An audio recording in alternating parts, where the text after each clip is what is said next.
ఇదివరకైతే ఆంధ్రాకి అవార్డులు ఏమన్నా వస్తే అద్భుతమనేవాళ్ళు. ఇప్పుడైతే అది పక్కకు పోతుంది. సేంద్రీయ విధానంలో గిరిజనులు పండిస్తున్న అరక్ కాఫీకి మరో అంతర్జాతీయ అవార్డు దక్కింది. 2023 అక్టోబర్ నెలలో జిల్లాలో పర్యటించిన కేంద్ర బృందం సేంద్రీయ విధానంలో గిరిజన ప్రాంతాల్లో సాగు చేస్తున్న కాఫీ పంటను పరిశీలించింది. నాణ్యతను పరిశీలించిన బృందం సభ్యుడు అంతర్జాతీయ స్థాయిలో ఒక జిల్లా ఒక పంట 2023 అవార్డుకి ఎంపిక చేశారు. ఈ అవార్డును బుధవారం న్యూఢిల్లీలో కేంద్ర వాణిజ్య శాఖ మంత్రి పీయూష్ గోయల్ చేతుల మీదుగా GCC MD vice chairman G Suresh కుమార్కి అందించారు. అంతర్జాతీయ అవార్డు రావడం అన్నటువంటిది కీలకమైనటువంటి అంశం.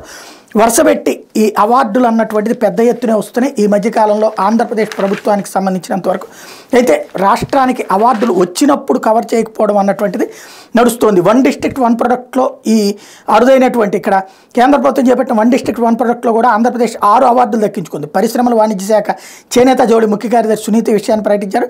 టెక్స్టైల్స్, హస్తకళలు, చేనేత, మత్స్య పారిశ్రామిక రంగాల నుంచి 26 దరఖాస్తులు సమర్పిస్తే 14 ఉత్పత్తులు ఎంపికయ్యాయి. దేశవ్యాప్తంగా 10 అవార్డులను ప్రకటిస్తే ఒక్క ఏపీకే 6 అవార్డులు దక్కినాయి.